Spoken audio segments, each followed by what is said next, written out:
গত ৯ জানুয়ারির প্রজ্ঞাপন অনুযায়ী বিভিন্ন পণ্যে বেড়েছে শুল্ক কর। সে অনুযায়ী আপেল, মাল্টা ও কমলায় কেজিতে বাড়বে ১৬ টাকা, বিস্কুট ৬০ টাকার টোস্টে ৪ টাকা, ৯৫ টাকার এলপি গ্যাস বেড়ে হবে ১০২ টাকা। এছাড়া মাঝারি টিস্যু এবং পোশাকের বাড়তি টাকার খড়গও পড়বে গ্রাহকের উপর।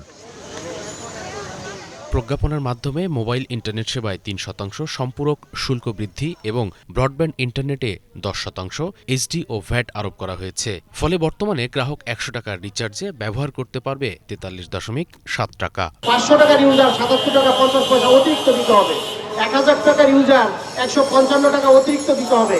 এই টাকাটা কোত্থেকে আসবে? সাধারণ জনগণ এখন এই মুহূর্তে চায় না যে কোনো নতুন করে ভ্যাট এবং ট্যাক্স ধার্য করা হোক। বিষয়টি নিয়ে নড়েচড়ে বসেছে দেশের ইন্টারনেট খাতের বিভিন্ন সংগঠন। তারা বলছেন, দেশে ইন্টারনেট সেবার উপর নতুন করে ভ্যাট বৃদ্ধি ন্যায় বিচার ও জনকল্যাণের নীতির পরিপন্থী পদক্ষেপ। যদি ১০০ টাকার টক টাইম থাকে বা ১০০ টাকার ইন্টারনেট বিল থাকে, তার ৬০ থেকে ৭০ টাকা সরকারের পকেটে যায়।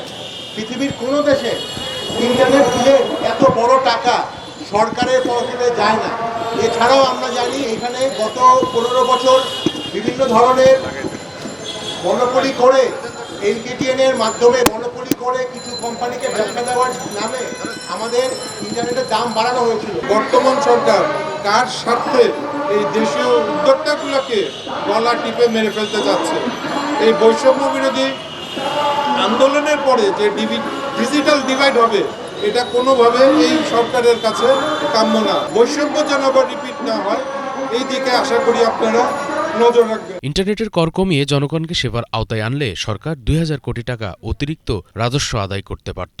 এছাড়া বাড়ত বিদেশি বিনিয়োগের আগ্রহ। তাই কর বৃদ্ধির এমন সিদ্ধান্ত দেশের সামগ্রিক উন্নয়নকে পিছিয়ে দেবে, সৃষ্টি করবে বৈষম্য। তাই দাবি না মানলে আগামী সপ্তাহে এনবিআর ঘেরাওয়ের কর্মসূচি খাত সংশ্লিষ্টদের। এই জনগণকে যেমন কষ্ট দিবেন, আরো ইন্টারনেট গ্রাহক কমে যাবে, অন্যদিকে আপনার রাজস্ব সংগ্রহ হবে না, মাঝখান থেকে কিছু রাজস্ব কর্মকর্তার পকেট ভারী হবে।